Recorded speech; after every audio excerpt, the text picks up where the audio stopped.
हिंदुस्तान? कौन बनाता है हिंदुस्तान?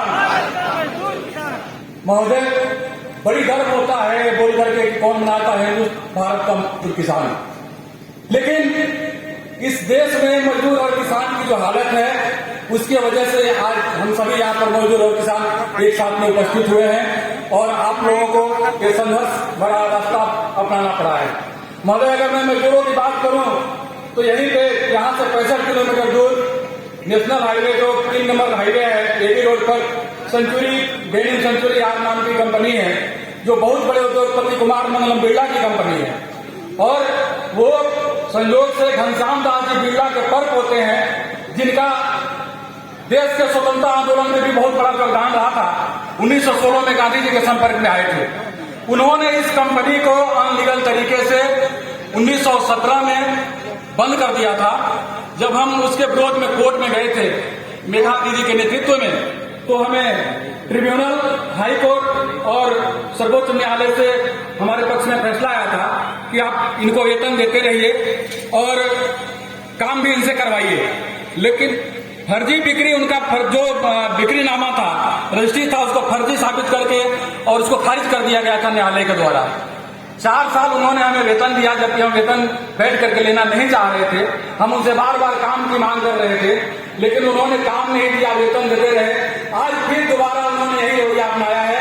एक मंजीत ग्लोबल नाम की कंपनी को फिर से उन्होंने फर्जी तरीके से बेचने का एक ड्रामा किया है और आज उन्होंने भी हमारा वेतन बंद कर दिया है। महोदय, इस देश में जो मजदूरों की हालत है, आज सेंचुरी उसका एक उदाहरण है। ये केवल सेंचुरी की बात नहीं है, पूरे देश के मजदूरों की यही कहानी है। तो सेंचुरी के मजदूर इस संघर्ष को 4 सालों से लगातार करते आ रहे हैं। बिल्कुल शांतिपूर्ण रवैये, गांधीवादी तरीके से आंदोलन चला रहे थे और केवल रोजगार की मांग कर रहे थे। लेकिन अभी इसी 3 तारीख को इस देश के शासन और प्रशासन ने अपना बल प्रयोग किया और जहां हमारा धरना स्थल था उस ट्रेन को उखाड़ के फेंकने का काम किया गया और हमारे 600 लगभग साथियों को गिरफ्तार किया गया, जिसमें हमारी लगभग 100 महिलाएं थी और उसमें ऐसे पुलिसकर्मी थे जिनके बैच नहीं थे और हमारे शांतिपूर्ण आंदोलन को जिस प्रकार से रोकने का कोशिश किया गया, महोदय, एक बहुत बड़ी विडंबना है। और उन्होंने हमसे वादा किया था कि अगर हम कंपनी नहीं चलाएंगे तो हम आपको 1 रुपये में इस कंपनी को दे देंगे। जब हम सभी श्रमिकों ने तय किया और उनके पास में गए कि आप हम 1 रुपया में कंपनी दे दीजिए, अगर नहीं चला पाएंगे तो हम इस कंपनी को चलाएंगे, तो उन्होंने फिर वहां से पलटी मारना शुरू किया कि आपको 100% मजदूरों को एफिडेविट बनवा करके हमारे सामने लाना पड़ेगा। पहले इसके उन्होंने ऐसा कोई बात नहीं किया था, फिर भी हमने 92% मजदूरों का एफिडेविट बनवा के उनके सामने रखा। उनका कहना था कि नहीं, एक भी मजदूर अगर बाकी जाता है तो हम इस कदम को आगे नहीं बढ़ा पाएंगे। जबकि आज उन्होंने कुछ BRS की राशि लगभग 2 से 2.5 लाख रुपये सभी मजदूरों के खाते में जबरदस्ती डाला है और उनका कहना है कि आप इस राशि को लेकर के अपने घर चले जाएं। जबकि अभी भी 850 मजदूर उस राशि को बहिष्कार कर रहे हैं और अभी भी उस पैसे को हाथ नहीं लगाए हैं। जबकि उन्होंने एक बार कहा था कि एक भी मजदूर हमारे खिलाफ में कोर्ट में नहीं जाना चाहिए, हम ऐसा कदम नहीं उठाना चाहते हैं। जबकि 850 मजदूर आज उनके खिलाफ में गए हैं और रोजगार की मांग कर रहे हैं। BRS के पैसे को अभी तक हाथ नहीं लगाया है और इस स्थिति में उन्होंने 850 मजदूरों का कोर्ट जाना मंजूर किया है, लेकिन एक मजदूर को वो मंजूर नहीं कर रहे थे कि आप हमें कंपनी दे दो। आज महोदय, बात केवल इतना ही नहीं है, यूनियंस की जो आज स्थिति रही है, यूनियन जो हमारी कंपनी में 3 बड़ी यूनियन थी, एकक, आईटक और भारतीय मजदूर संघ, और उसके बाद में एक स्वतंत्र एकता परिषद थी।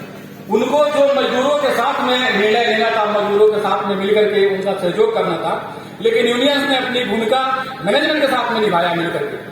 उनसे मैं तो यहाँ तक आरोप लगाता हूँ कि उनकी क्या साठगांठ थी, क्या लालच थी उनको कि वो मजदूरों की भाषा न बोल करके मैनेजमेंट की भाषा बोले और उनको कहना था कि आपको जो कंपनी बिकी है पहले बेटे को उनके साथ में काम करना पड़ेगा, इसके सिवा दूसरा कोई रास्ता नहीं है। कंपनी लीगल तरीके से बेची गई है, लेकिन उसी बिक्रीनामा को ट्रिब्यूनल कोर्ट ने खारिज किया था कि इनकी रजिस्ट्री फर्जी है। महोदय, सिर्फ केवल सेंचुरी की बात नहीं है, आज पूरे देश का मजदूर की स्थिति से गुजर रहा है। निश्चित तौर पर एक बार भारतीय मजदूर संघ जो संयुक्त मजदूर संघ मोर्चा है, एक बार हम आप सबको आह्वान करते हैं कि आप सभी इस मुद्दे को एक बार सक्रिय भूमिका निभाएं इसमें और इस जो हमारा संघर्ष चल रहा है उसको एक मंजिल तक ले जाने का प्रयास करें, ताकि एक मैसेज जाए पूरे देश में कि अगर किसान और मजदूर अपना हक मांग रहा है वाजिब तरीके से तो उसका हक मिलना चाहिए। उनको कुचलना इस देश के शासन और प्रशासन का नियति बन गया है। इस देश में मजदूर के लिए कोई स्थान नहीं है, किसान के लिए कोई स्थान नहीं है। लेकिन हम इस मंच के माध्यम से उनको बता देना चाहते हैं कि कुमार मंगलम बिरला चाहे जितनी भी अत्याचार कर ले, यहाँ तो क्या हम जहन्नुम तक उनका पीछा छोड़ने वाले नहीं है। चाहे हमारी कितनी भी परीक्षा ली जाए, न तो हम टूटने वाले हैं, न तो हम झुकने वाली हैं। ये आवाज सिर्फ सेंचुरी के मजदूरों की आवाज नहीं है, ये पूरे देश के मजदूरों की आवाज है।